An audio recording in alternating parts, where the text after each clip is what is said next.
Afternoon. Can I welcome everyone along to what is actually the first, I think, executive subcommittee meeting of the Finance and Resources Committee under this administration. The committee meeting has been called to consider one issue only, and that relates to Tayside contracts. Before I proceed, the usual rules apply. Microphones should be on mute throughout the meeting unless you're speaking. I must say I don't always adhere to that myself, but I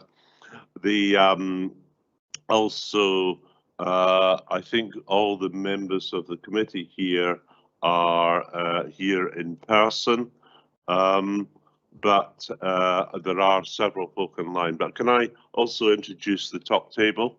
And that consists of Keith McNamara on my left, who's the Managing Director of Tayside Contracts, Stuart Mackenzie, our Head of Finance, Grant Lane, not just as Council Leader, but as Vice Convener of this committee, and then to my right, past Kirsten, is Lisa Simpson, Head of Legal. So, can I ask first of all, Kirsten, do we have any apologies? Yes, Convener, we have apologies from Councillor Duff, Councillor Shires with Councillor Chan substituting, and we have an apology from Councillor Cuthbert with Councillor Colin Stewart substituting. Thank you. Thank you, Kirsten, and also just extend my best wishes to Councillor Duff for a speedy recovery. He's not at his best right now, so hopefully we shall see him soon again. Can I also ask, are there any declarations of interest?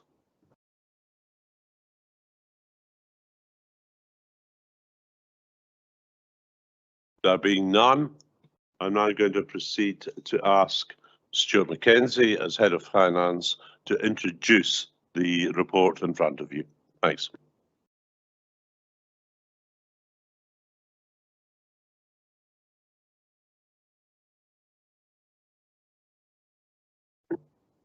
Almost there. Thank you, Convener, and good afternoon, councillors. This report advises the committee on the latest financial position for Tayside Contracts and seeks approval to apply up to £1.1 million from unearmarked reserves to meet the council's obligations to Tayside Contracts in 2022-23. As members will be aware, the financial pressures on Tayside Contracts operations have previously been reflected in the revenue monitoring reports to the committee. This report provides an update on the forecast position, the most significant cost factors underlying this position, and the anticipated financial implications for the council. As set out in section 4 of the report, the Minute of Agreement places an obligation upon all three constituent authorities to meet their respective share of any deficit on the annual trading activities of Tayside Contracts. The latest forecast is a total deficit of £3.2 million on the Facilities Services Division, of which the council's share is 34%, or approximately £1.1 million based upon turnover in the previous year. Section 5 briefly outlines the main factors giving rise to this position, of which the most significant is the impact of nationally agreed pay awards on Tayside Contracts in 2022-23. The report has been brought to the Executive Subcommittee as urgent business to ensure that members are kept advised of the position and to seek approval to apply uncommitted reserves to meet the council's obligations in advance of the closure of the accounts. Together with support from Dundee and Angus councils, this will allow Tayside Contracts to meet its rate of return in preparing its own financial statements for 2022-23. As the convener has said, I'm joined by my colleague Keith McNamara, who's the Managing Director of Tayside Contracts, and from both colleagues from Tayside Contracts and Council Services are in attendance, and we'll be happy to take questions, convener. Thank you. Thank you, Stuart.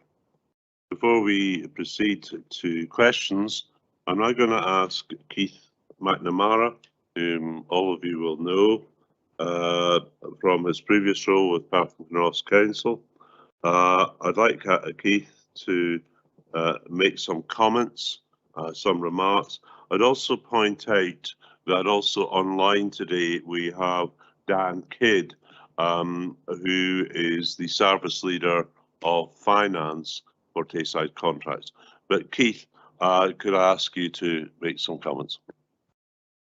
Thanks very much, convener, and thanks very much for the opportunity to speak to you today. Yeah, I won't go into any more detail than Stuart has. I think Stuart's outlined the circumstances. These are extraordinary circumstances, significantly higher than anticipated pay award costs, because Tayside Contracts does have many of the lower paid individuals within this kind of local authority family. Nearly 85% of our employees are on the lowest salary grading, so the bottom loaded pay award really hits Tayside Contracts hardest in terms of finances, and also meal numbers have not reached what was initially budgeted at the start of 22-23. That is not just specific to Tayside's councils across Scotland are reporting the same problems, as the habits that were formed during COVID have been hard to shift. The one thing I would say by mitigation is we are noticing an upward trend in terms of meal numbers within Perth and Kinross. We've gone up by 14% since April of last year. So there are some positive signs, but we're dealing with the challenges of post-COVID and cost of living crisis, which is two items which are well beyond the control of Tayside Contracts. Thank you, convener. Thank you, Keith. We're now going to proceed to questions. I suspect there may be a number. I'm going to call on, first of all, Councillor Drysdale. Councillor Drysdale. Thank you, convener. I do have one or two questions, but can I just ask one at the moment and let others take their place? I'm curious to understand how the figure, the 1.1 million figure and the 3.2 million, well, I know how the 3.2 million figure is arrived at, but the 1.1 million share, why is it that these figures and the recommendation are based on just the deficit for facilities services and not the aggregate position across other services? Because it seems to me from the memorandum of understanding that it's all about the aggregate position. So I'm grateful if somebody can clarify that for me, please. Could I ask Stuart and Keith? I'm happy to do that, convener, and thank you for your question, Councillor Drysdale. So we're going to do some arithmetic around this, okay? And I know as a former finance professional in a different sector, this will appeal to you. There's two things at play here. There is a surplus on one part of Tayside Contracts business being reported, and there's a deficit in another part. And Tayside Contracts, the trading organisation, is required to achieve a rate of return which is a minimum. It's a break-even position over a 3-year period. So the net figure is approximately £1.1 million for Perth and Kinross Council as our share of the net. There's an element for the cost of pay. That's about £985,000 for ourselves.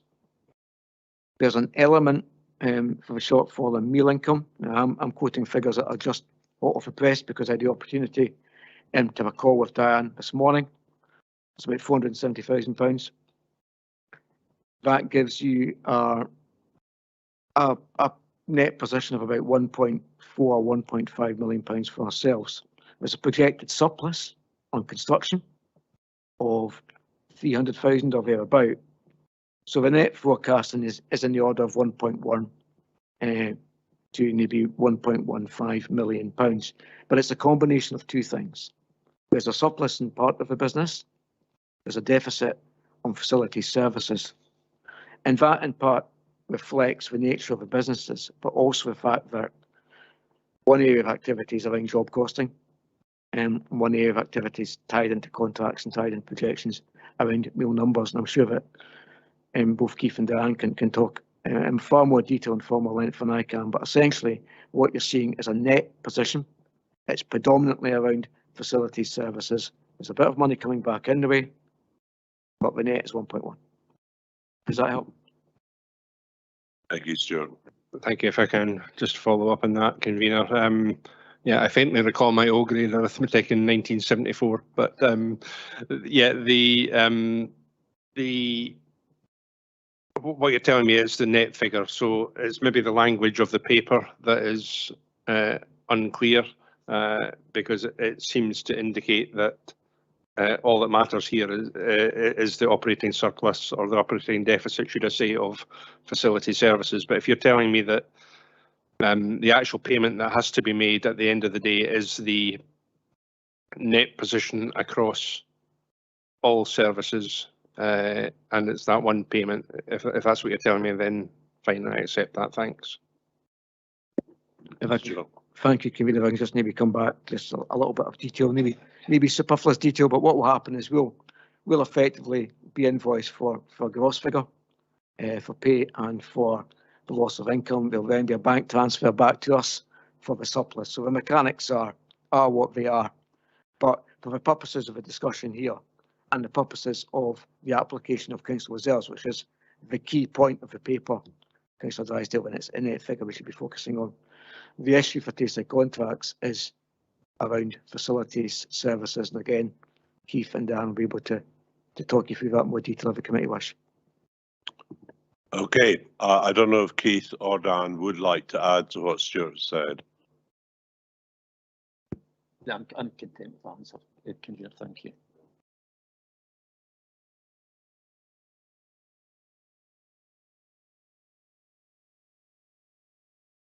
We've got 3 further questions, then I'll come back to yourself, Councillor Drysdale, because I know you've got more than one. So next is Councillor Lane, and then Councillor Stuart, and then Councillor Barrett. Councillor Lane.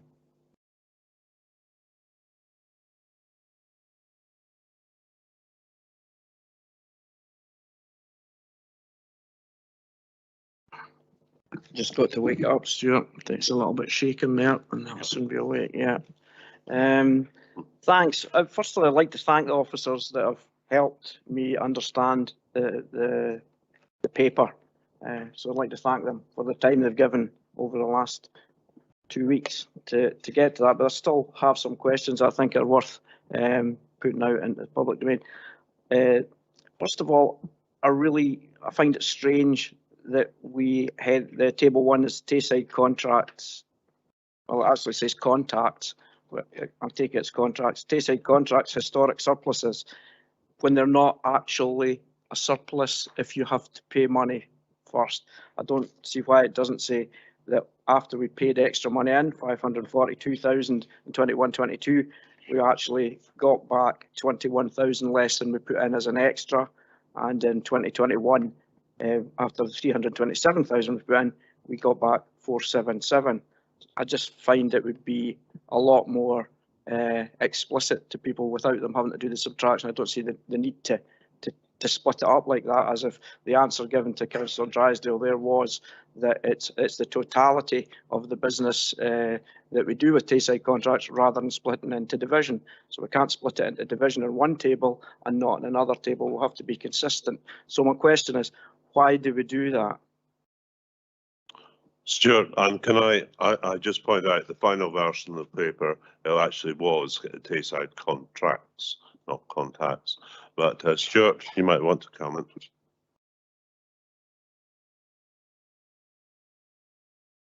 Oh no. Thank you, Councillor Lane, for your question. Perhaps it's time to blame the accounting profession again. I take your point. I do actually take your point. The way we're showing this is essentially because Tayside contracts activities are split into 2 core divisions, and for reporting accounting purposes, each division requires to make a rate of return.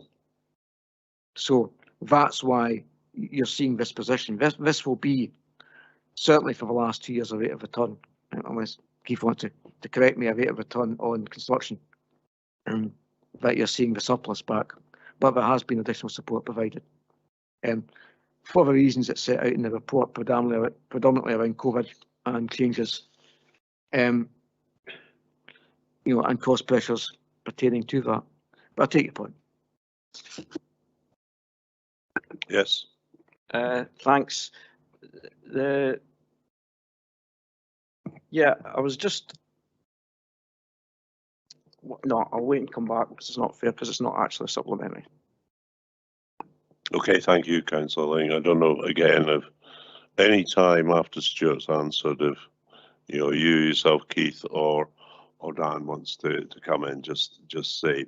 Right, I'm now going to move on to Councillor Stuart with your question, and then Councillor Barrett.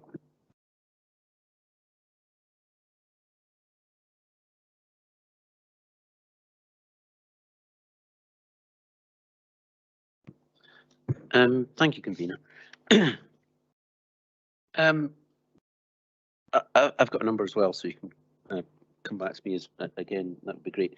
The current budgeted surplus for Perth and Kinross Council in 22-23 is £550,000. We read in paragraph 4.4. But I presume that is not a figure that we're going to get back after applying £1.1 million from reserves. That's absolutely correct, Councillor Stewart. So again, if you can bear with me, we have a budgeted surplus of £550,000 in the monitoring report, which went to the full committee in February. We reported that wouldn't be achieved, so that was adjusted out of the projected outturn in Appendix 1 and in the body of that report in February. But if we're talking about the overall impact upon the council in 2022-23, assuming the committee is minded to approve the £1.1 million, had all been well, we'd have had a return of £550,000. What we've got is the non-achievement of that budgeted surplus for reasons which are covered within the report and have been covered previously in the monitoring, plus an additional cost of £1.1 million. So the 550 and the 1.1 is a figure of £1.650 million. So that's the overall impact. Now, we will receive a surplus payment from the construction activities for Tayside contracts.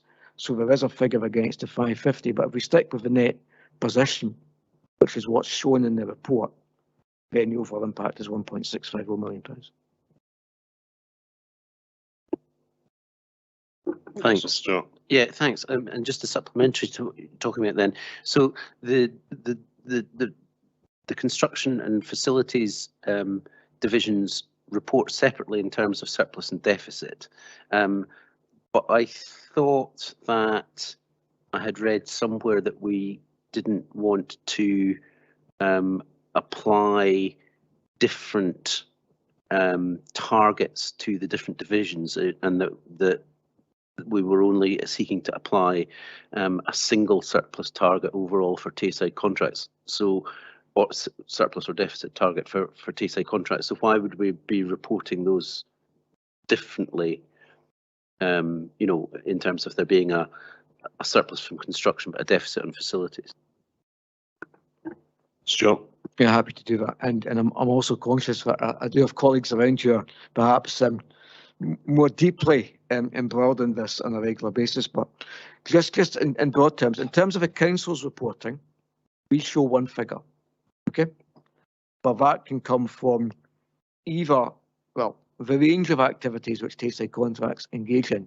For Tayside contracts own accounting, they are required to make a rate of return in each of their divisions, their divisional activity. That's why I'm drawing that distinction between construction and facility services, and why the report's focusing on facility services, because that's where the issues are evident. Does that help? Keith. Thanks, convener. Yeah, thanks, Councillor Stewart. Yes, Stuart's absolutely right. It is for the purposes of whatever we're reporting on. So for us, we have two trading accounts. So that's why there's two separate numbers for our purposes. For Stuart's purposes, as head of finance, he's just looking for the number that comes to Perth and Kinross from the both, but there are two separate trading accounts. Thanks. Okay, we now move on to Councillor Barrett, and followed by a second question from Councillor Drysdale. Councillor Barrett.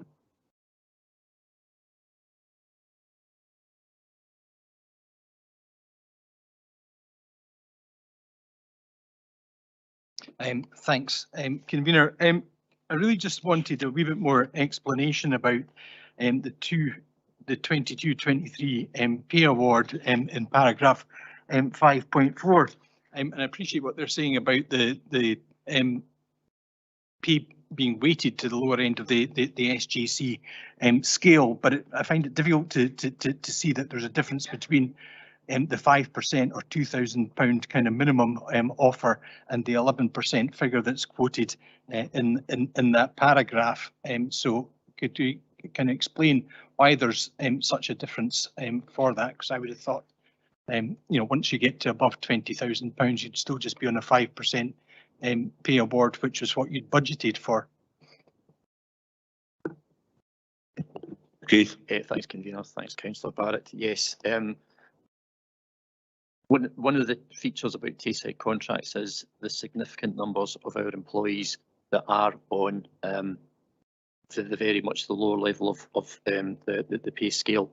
As I said earlier on, I've just checked my figures. 74% of our employees are on grade 1. That's the lowest rate in the public sector. 74% of 3,000 employees. 95% of our employees earn less than £25,000 a year. So when that bottom loaded pay award came out, unlike other organisations, it was a significantly higher level for Tayside contracts as opposed to other councils, and especially the three Tayside councils, because Tayside contracts has that majority of lower paid individuals working in Tayside contracts, as opposed to other councils who would have them directly working within these councils. So we've got a massive number of people on very low grades. So therefore, when you have a bottom loaded pay award, it's far much more weighted and significant to Tayside contracts compared to the 29 other councils in Scotland, and especially the three councils in Tayside, because effectively we have the lion's share of the lower paid workers. Supplementary. Okay, we now move on to second question from Councillor Drysdale, followed by Councillor Lean, followed by Councillor Stewart. And if anyone else does have any other questions, I'd be grateful if you could put it into the chat box. Okay, thank you. Councillor Drysdale. Thank you, convener. My question is more, I suppose, to do with the Memorandum of Understanding, which I appreciate governs everything that happens. Why is the distribution of profit or of surplus or indeed deficit, why is it based on the previous year's turnover rather than the current year's? Keith. It's difficult, thanks, Councillor Drysdale. It's difficult to work that out in a current year because the current year is still ongoing. So you won't know what the final outcome of that is until the year end. That's why we've got to do it the year before. We can't really work it out in a dynamic situation when we're still receiving contracts from councils. So, for example, during the year, we could receive another £1 million, say, from Angus Council, which increases their contribution to the pot, as it were. So it's very much a dynamic situation in year, whereas at the end of the financial year, the books are closed and you can actually do that calculation of the share of the business from what's passed. Follow up, if I may. Indeed. So why is that any different from an ordinary limited company who would distribute its profits in line with that year's profits, why does, I understand you've got an in-year situation, but at the end of the year, you have a final position, as you said, and at that point in time, why is it not readily possible to attribute the application of the surplus or deficit to the member authorities almost instantly based on management information? Keith. Thanks, Convener. Yeah, I take your point, Councillor Drysdale. It's not something that has been raised before. We're happy to take it away and look at it. I wouldn't like to fully commit to that because there might be a robust accountancy reason why we can't do it that way, but we're happy to look at that. I mean, we do need to bear in mind that the minute of agreement, if it is to be altered, it would have to be altered with the agreement of all three councils. But I take the point you're making. If I may just very, very briefly just say, it strikes me as that would be a fairer method of distribution, because if, one member authority, whichever authority that is, was responsible for a higher percentage of turnover in a particular year, then rightly it should reap the benefits or alternatively pay for it, depending on the financial outcome. That's a comment rather than a question. We'll come on to comments in a minute, but yeah, there's another problem. Councillor Lang. Thanks. I wasn't going to ask this at this time, but following on from Councillor Drysdale's, the last time we looked at the minute of agreement was in 2018, and the world's changed a lot since then.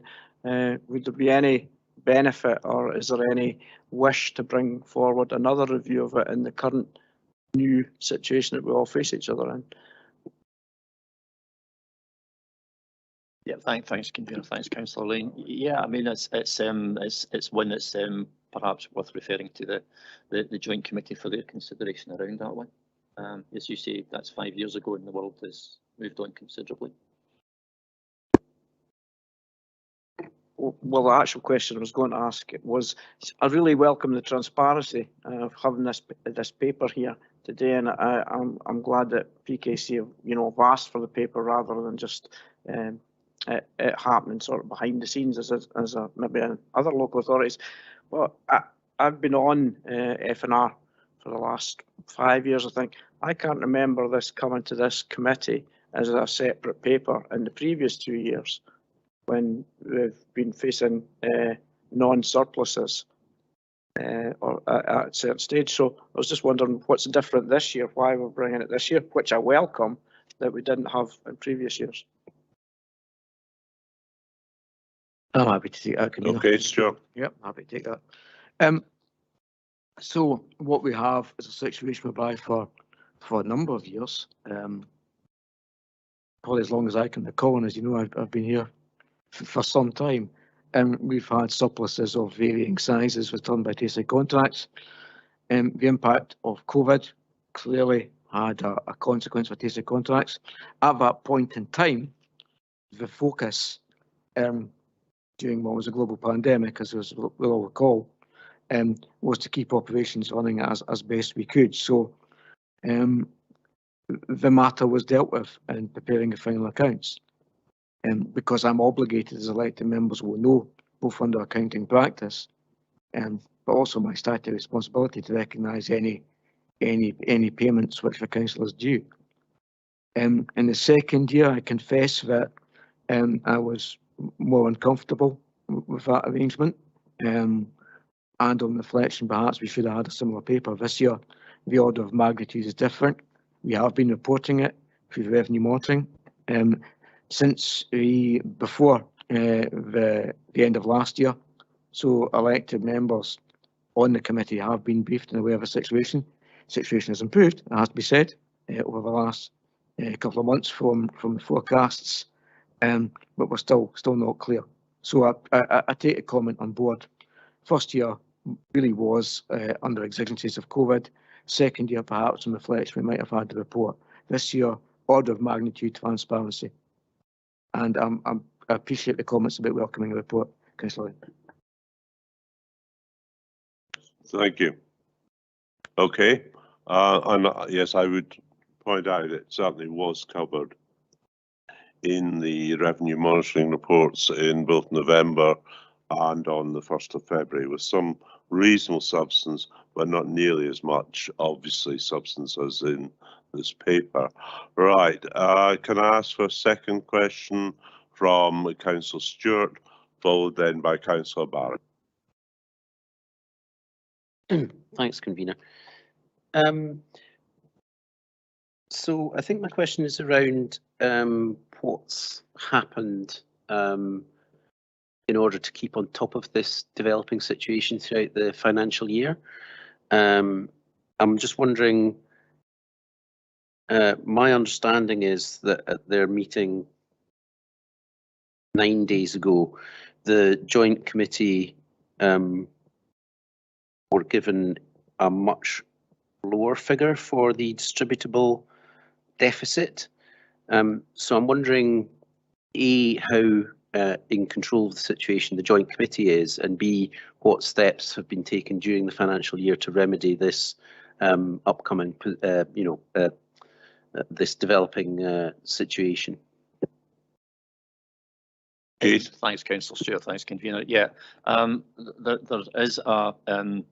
We need to be conscious that there's different surpluses which we report. I think the figure you've picked up from the Joint Committee was actually the what's known as the distributable surplus. What's as mentioned in Stuart's report as a trading account surplus, and there's different ways of treating the different surpluses depending on various factors that have to be applied by accountancy rules for that. So if it is a different number, it's because it's a different surplus level. We don't have the Joint Committee papers before us, but if you did have them, you would see that the distributable surplus, the operating surplus, and the trading account surplus are three different numbers. And that's incredibly confusing to non-financial people like me, but that's the way that the accountants work it. So if there's a different number, that's the reason, Councillor Stewart. And in terms of what we've been doing this year, we've been carrying out mitigation actions as indeed all councils have to try and keep costs down. So we've been engaged in workforce management measures, looking at every post that becomes vacant and making an assessment of whether we can actually do without that post. To illustrate that point, we have on our establishment 3,373 posts. We currently have 3,000, just over 3,000 occupied. So that's 300 posts which are currently not occupied at the moment.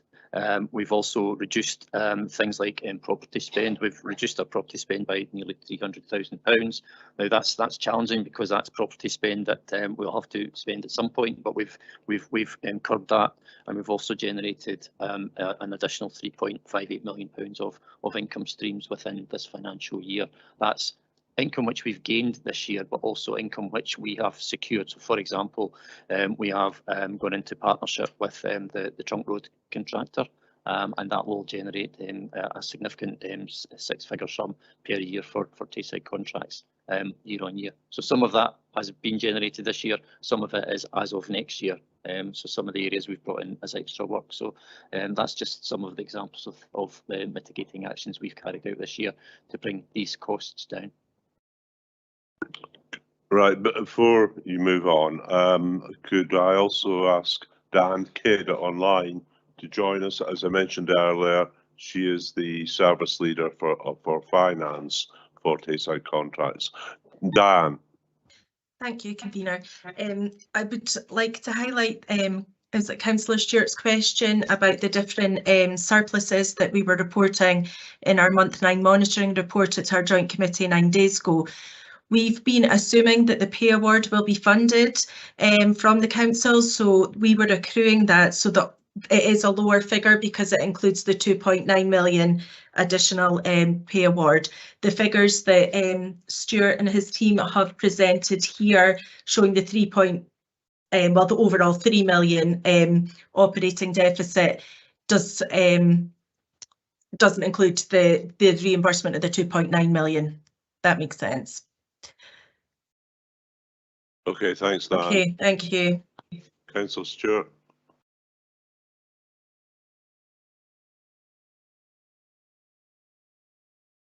Sorry.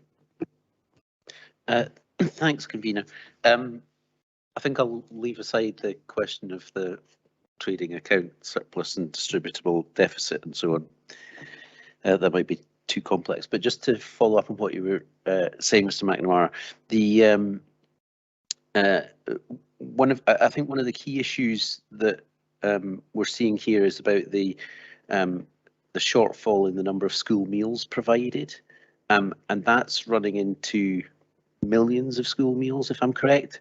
And I'm just wondering why that hasn't.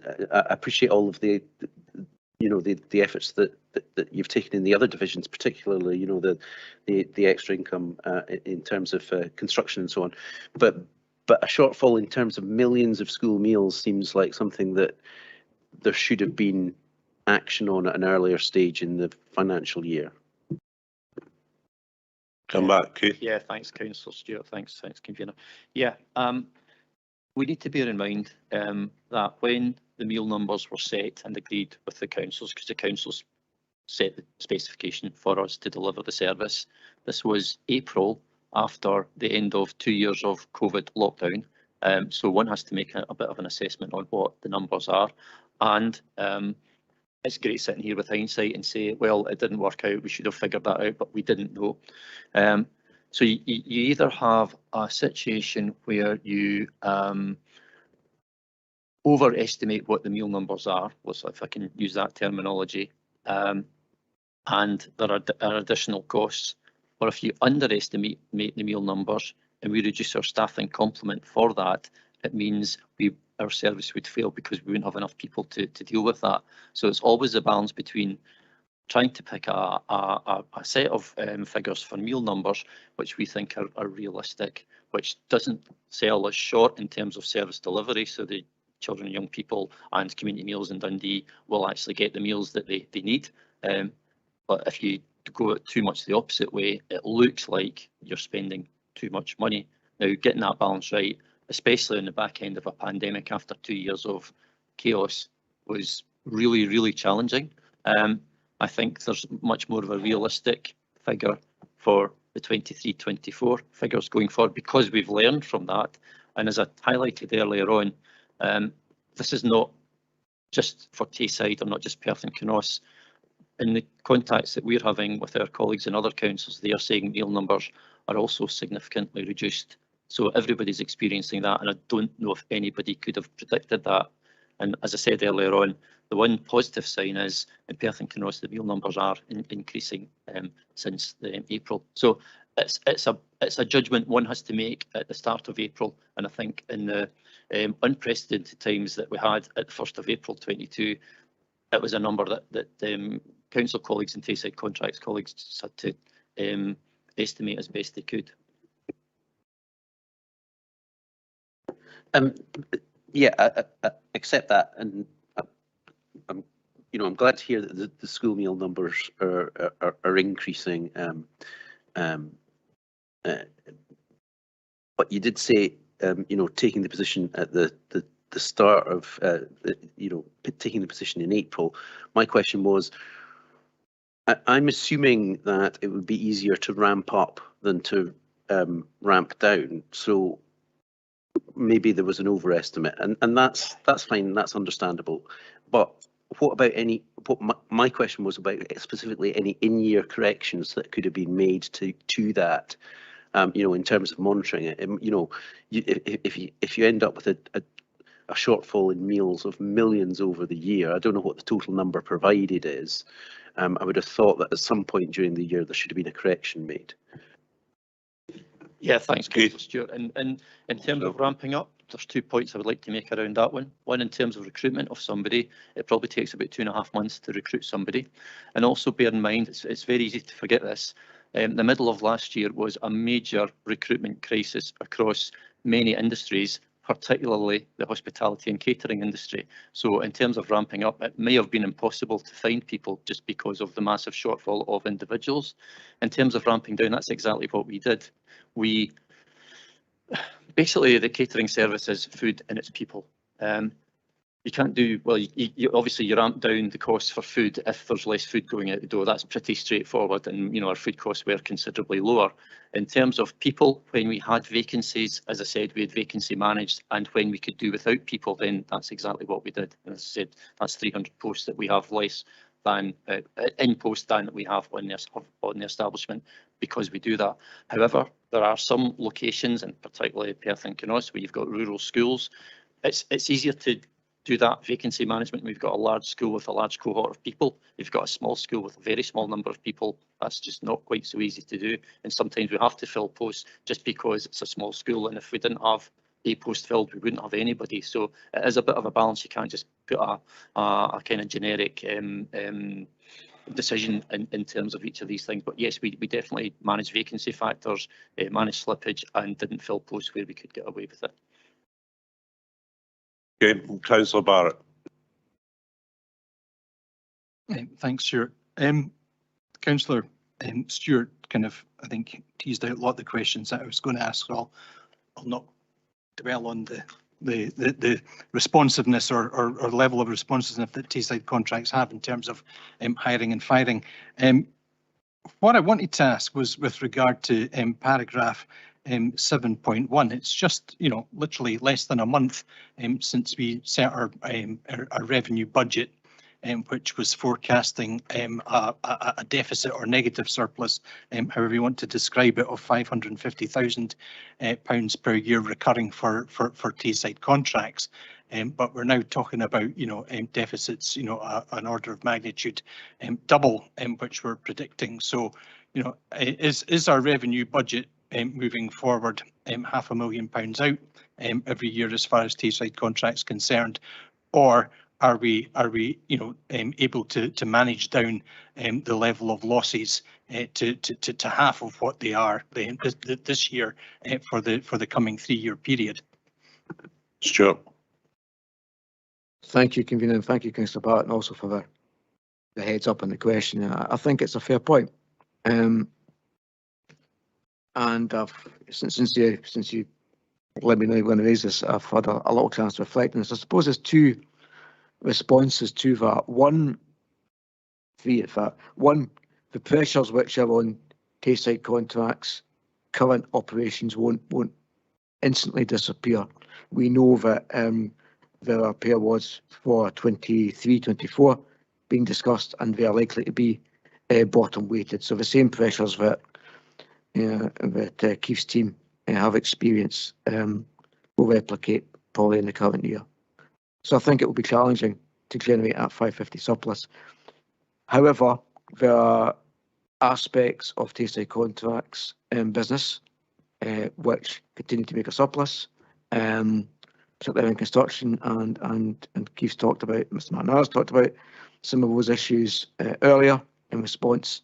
And I say this in the spirit of collegiate working, that I think there is no harm in having aspirations in terms of Tayside contracts performance, if I can put it that way. So I think it's a position we'll have to keep under review, certainly in the coming financial year. But I think moving forward, one would hope that the position would continue to improve. I don't know if there's anything more to add to that. Thanks, Stuart. I agree with what Stuart has said. We have looked at the budget for 23-24. We have reduced the meal number projections from 22-23. We've taken that into account. We've looked at the staffing complement we feel we would need for that. We are managing that through, again, vacancy management and not filling posts, and also the things like the reduced costs of volume for food, for example. But food is now at a percentage, inflationary percentage of something like 16%. So whatever we're doing to reduce costs, inflation is swallowing that up and more.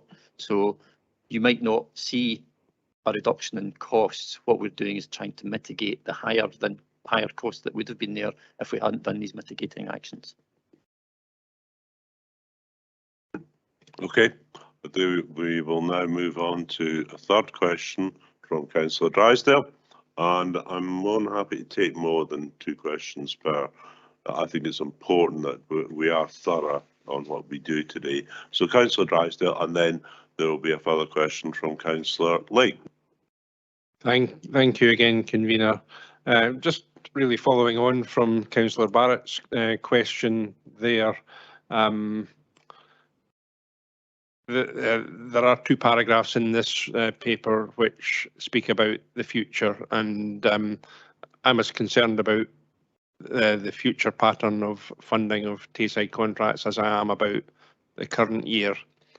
It would have been helpful to have been able to see for ourselves the more of the detail of the projected finances for 23-24 and beyond if that's available.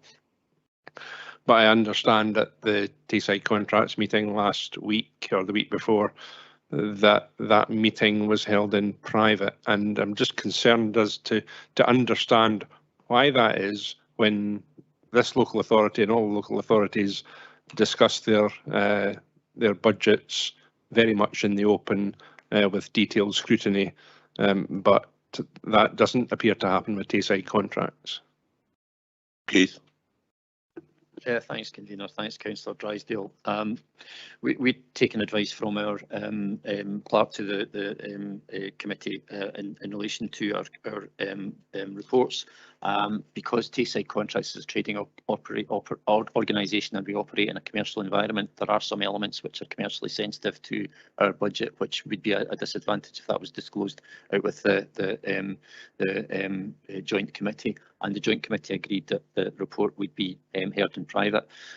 My understanding is that these financial reports have always been heard in private before my time with Tayside Contracts. And as I understand, that's the guidance that we have. Councillor Drysdale. Yeah, just to follow up on that, and thanks, and I do understand the commercial confidentiality angle on this, but you know, is it not possible for the papers to be disclosed in, if necessary, in a redacted form for transparency purposes more than anything else? Keith. Yeah, thanks, convener. One of the other things I should have said was we need to bear in mind that the joint committee is 6 of the members on the joint committee are elected members of Perth and Kinross Council, so it's not like the information's been hidden from Perth and Kinross Council. I take your point, Councillor Drysdale. I'm happy to go away and speak to the clerk to identify what. I suppose there's a question of what information do you feel you need and what information can we provide. I'm happy to have a conversation offline if that would help.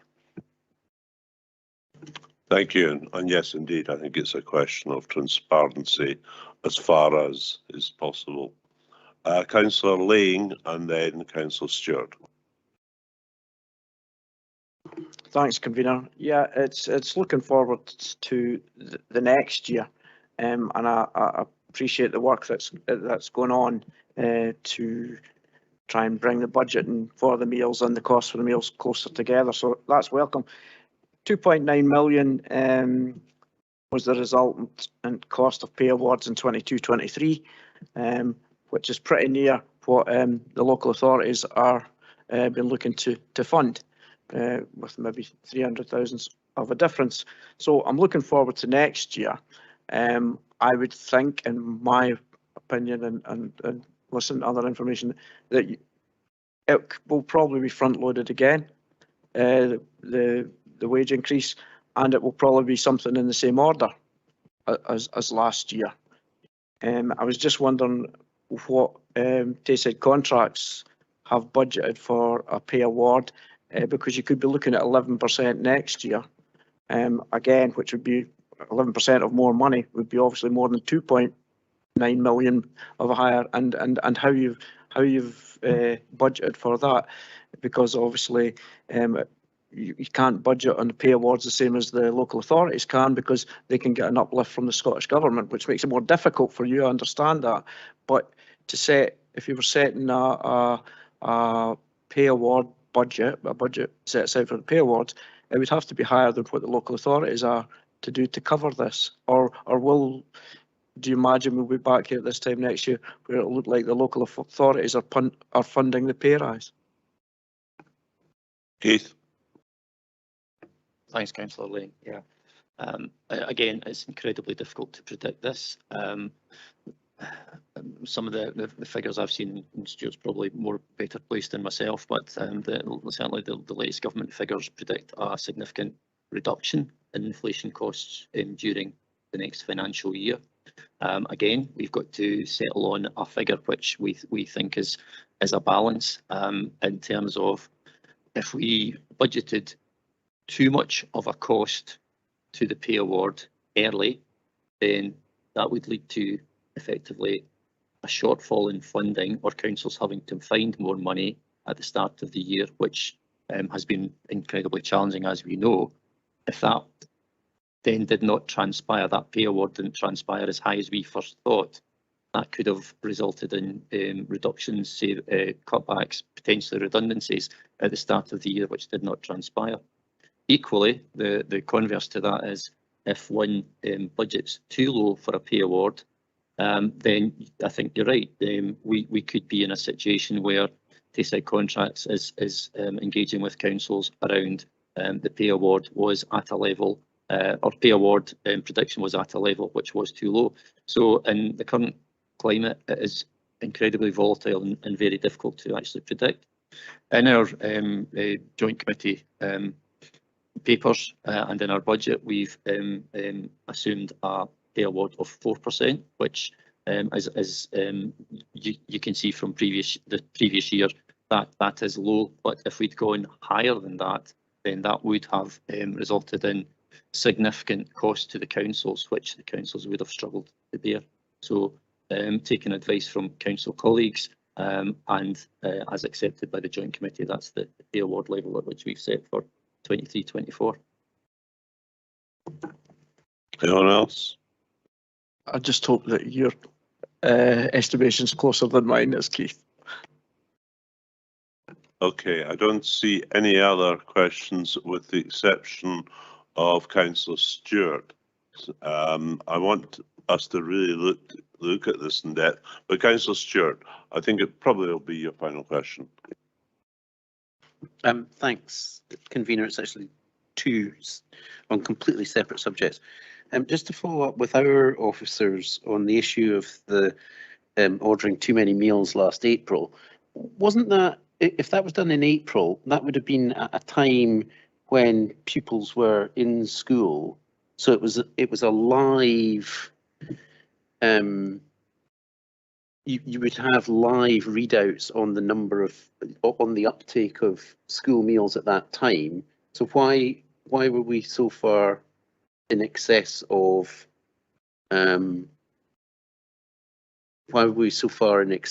the numbers? Why was our order so far in excess of the actual ongoing uptake at that time? Do other council officers want to respond on that?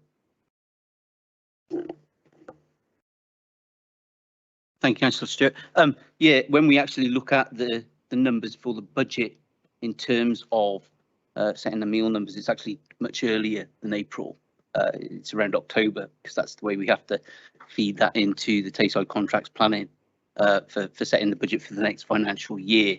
Obviously, we're just coming out of COVID and we were seeing growth in terms of uptake. Traditionally, PKC has had quite high levels of meal uptake across the piece.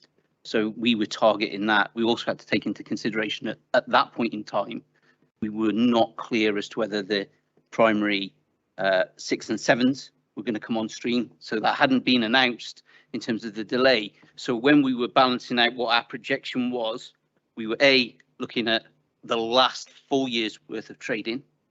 We've always historically aimed slightly higher because we've an aspirational goal to increase meal uptake.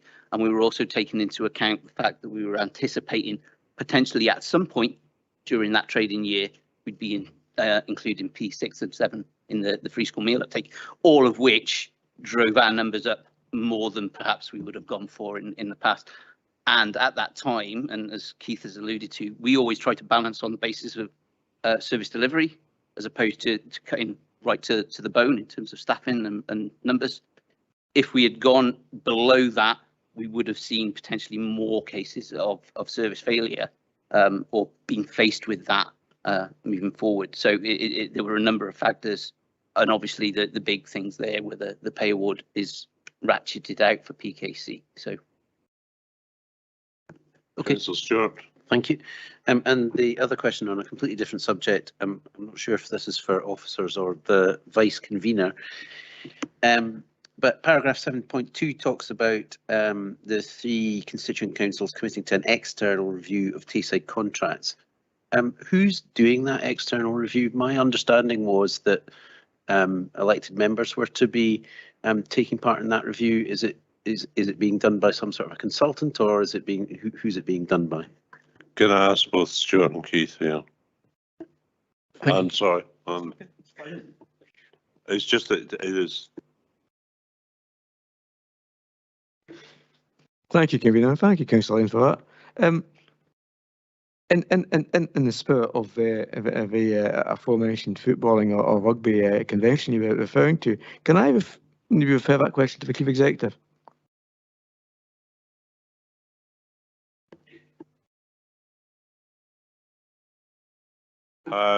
Thomas Glenn.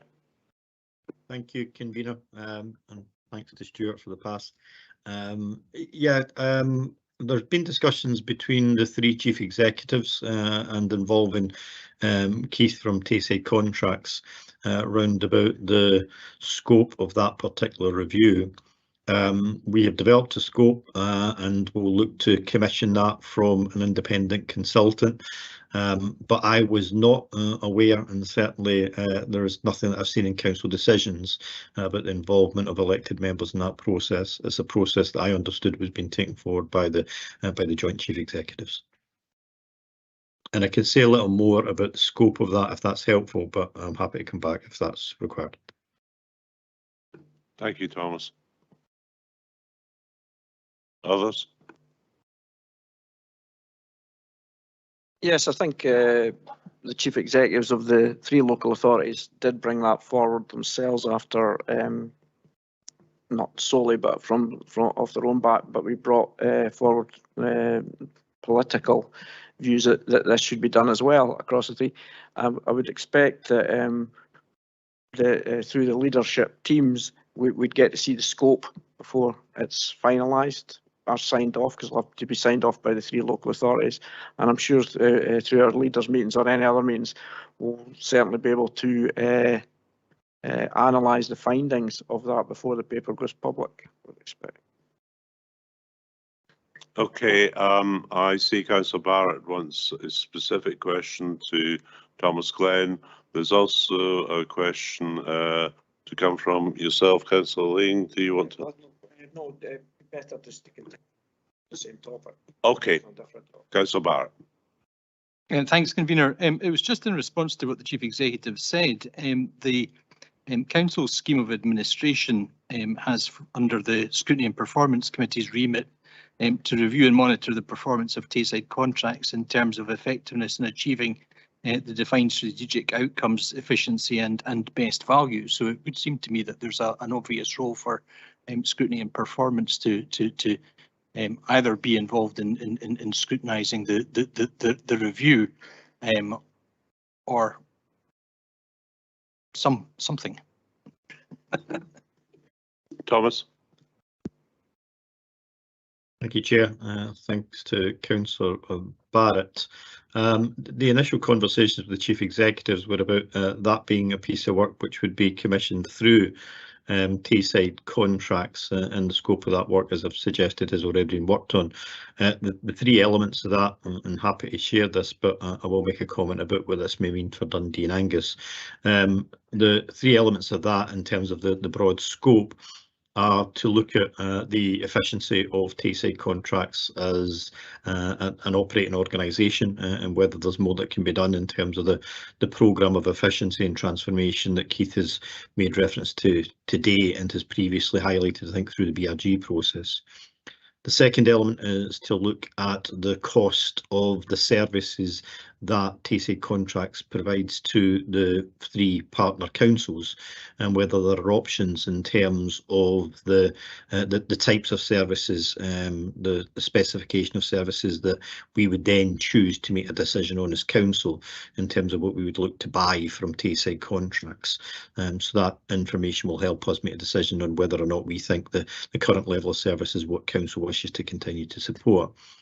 And then the third element is in relation to looking at the commercial opportunities for Tayside Contract and where there's an opportunity to grow other markets, and without kind of breaching any confidentialities. I know that that's been an area that Keith McNamara and his colleagues have been looking at local authorities and other providers out with Tayside, and have been successful previously in securing work from outside of the local authorities. So that's the broad scope. If I could just a final comment to say that in terms of the work today, the other 2 local authority chief executives who have been involved in this piece of work would need to be informed of the decision of bringing it back to this particular committee or to scrutiny, if that seemed to be the route, just so that they were cited on that, because I don't know what the scrutiny processes will be within Angus and Dundee. But in terms of the current exercise, the proposal is that will be commissioned via Tayside Contracts itself, with the 3 chief executives having the oversight of that. Thank you, Thomas. I think I'd also say I think this meeting today may actually be quite helpful to councillors in the 2 other local authorities in Angus and Dundee, where they don't have to approve in the same way that we have to. So it may hopefully give them some information. It may help the overall process. Before I turn to yourself, Councillor Stewart, Councillor Lane, do you have a further question? If the supplementaries on the last topic, yeah. Sure. Thanks, Convener and Vice Convener. It was really just to follow up on a couple of points there. I do think it would be helpful, as the Vice Convener and Leader indicated, to see the scope before, once that's in a sort of final draft format, to make sure that we're, as elected members, happy with it.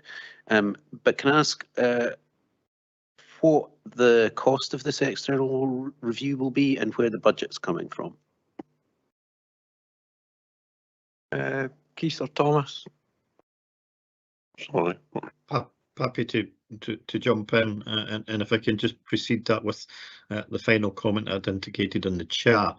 In terms of the reporting on the review, the intention was that initially that would be reported into the joint committee, so that would be the route through which council could then choose to bring that back through the scrutiny route that Councillor Barrett had highlighted earlier on. But initially the intention would be that that would go to the joint committee in terms of the review exercise. So that's the supplementary I should have made mention of earlier on. In terms of the cost, the scope is still being developed and a final cost hasn't been provided, so the work hasn't actually been initiated. We're still waiting for confirmation of cost. Okay, thanks, Thomas. Councillor Lane, you have a final question? Oh, you want a supplementary to your supplementary? Sorry, yeah, specifically the question was, where is the budget coming from? And even if you can't give us the exact cost, can you give us a ballpark figure? Are we talking £10,000, £100,000, 550, 1.1 million maybe? Just a ballpark and where it's coming from. Thanks. Thomas. Certainly not the latter or even the second. We think this will be a matter of thousands of pounds for the scale of review that we're looking at in terms of some initial work, and that would be a cost that would be shared amongst the partners, including Tayside Contracts.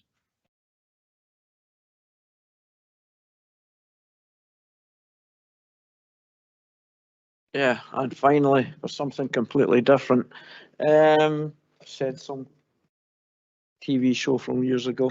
In paragraph 7.1, the final cost of the recent court rulings, I take it that's Brazil, and I was wondering if Tayside Contracts have any idea of the possible costs with that, and if there's work being commenced to see what the scope of that payment would have to be if it does go through. I know there's still legal and legislative work being done, but it is something moving forward we'll have to be aware of. Thanks, Councillor Lane. We're still seeking advice, or we're still pending legal advice from it's Dundee City Council Legal Services that support us with our legal matters.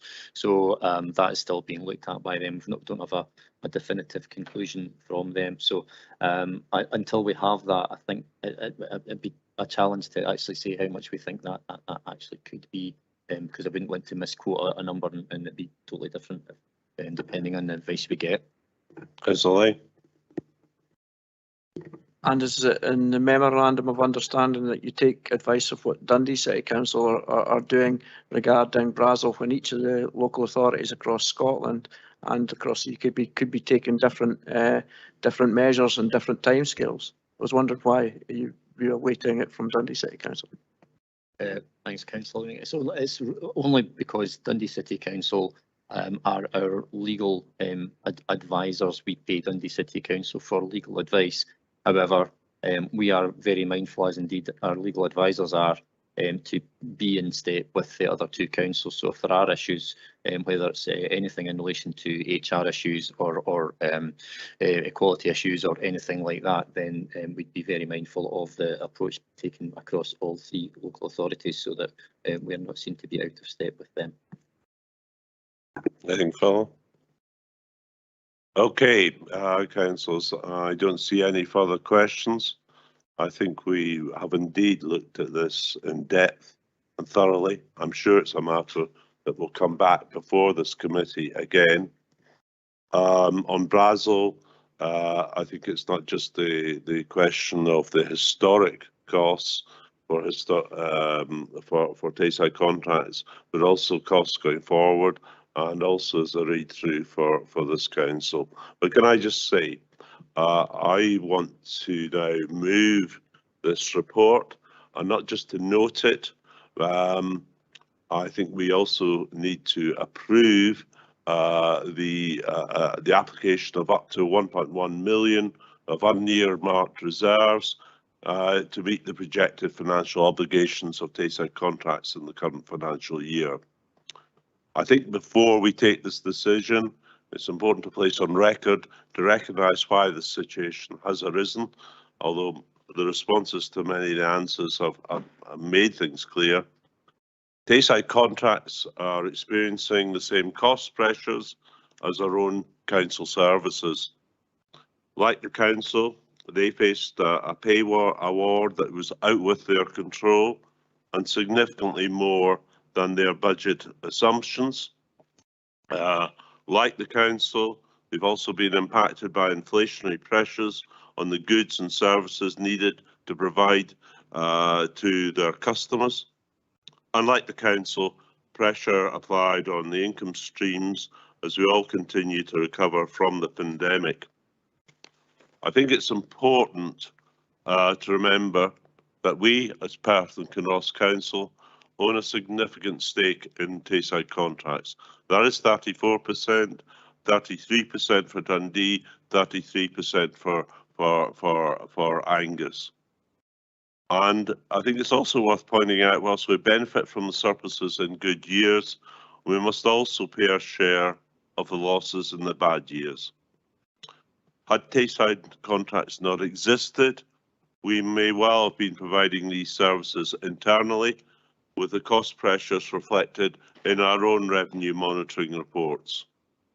However, as the report sets out, this is the third year that additional financial support has been provided by this council.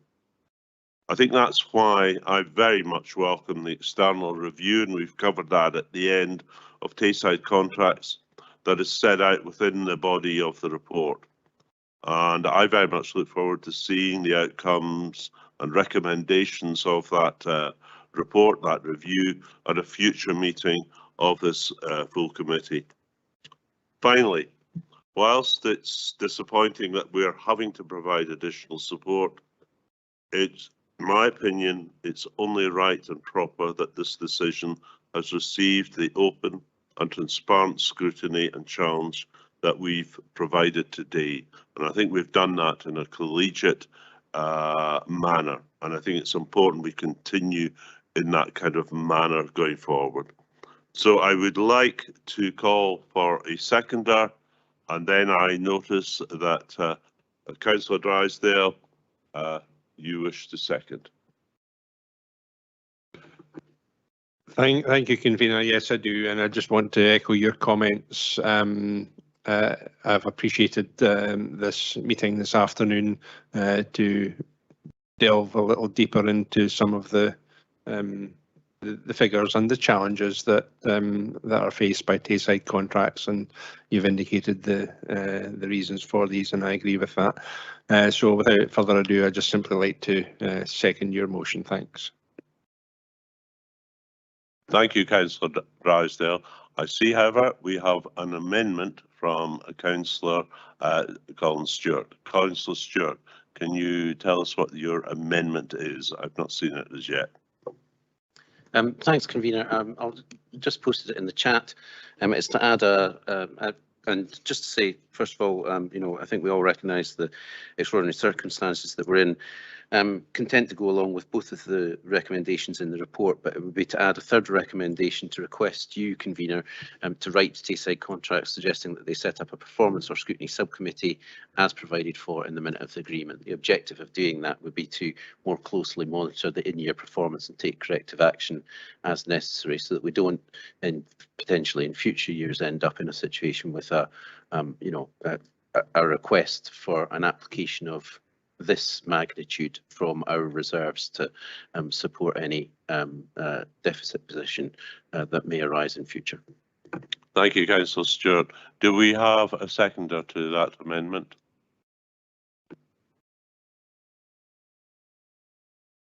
Councillor Lang has seconded it, and I'm more than happy to accept the amendment. I've not, unlike Councillor Lang, as council leader. I'll let you speak. Far away. Oh, thanks, belatedly, convener.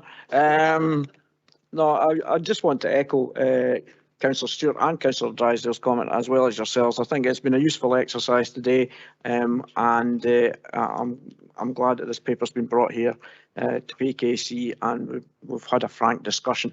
I certainly wish Tayside Contracts all the best to continue to provide the services that they do for us, and all I look to do here, and I'm sure all of us look to do, is to try and be a critical friend where we need to, and look at things from a user perspective as well, which maybe our joint committee should do. But when I saw the papers that went through in 45-50 minutes last week, I don't know if there was enough involvement, but most of these papers were for noting. So I agree with your part of that you've put in your motion, but also agree that I'd like yourself, if you would, to write to Tayside Contracts even.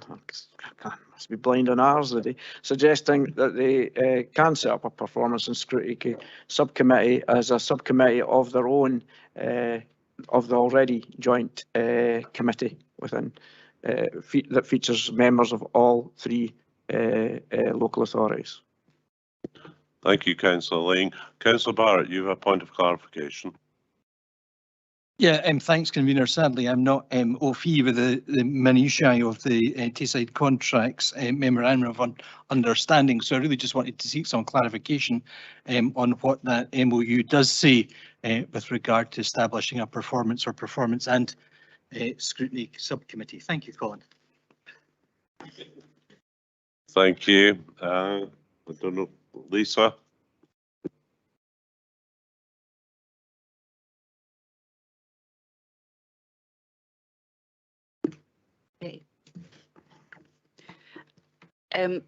Just to clarify, it's not a memorandum of understanding, it's actually a minute of agreement, which is a legally binding contract.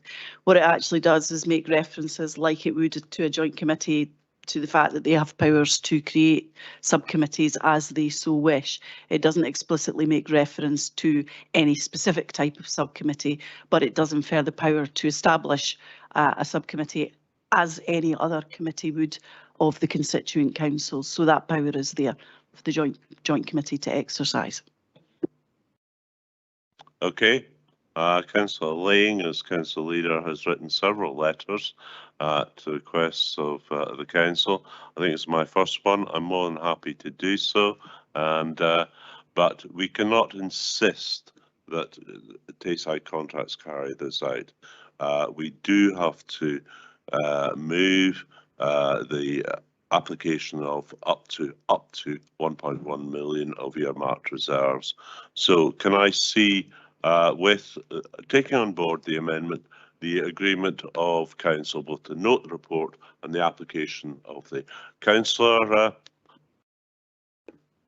Just for the minute, convener, I would just like to agree that to adopt the amendment into our motion. Fair enough. Thank you. Okay, can we agree? Right, I think that concludes the meeting. Thank you.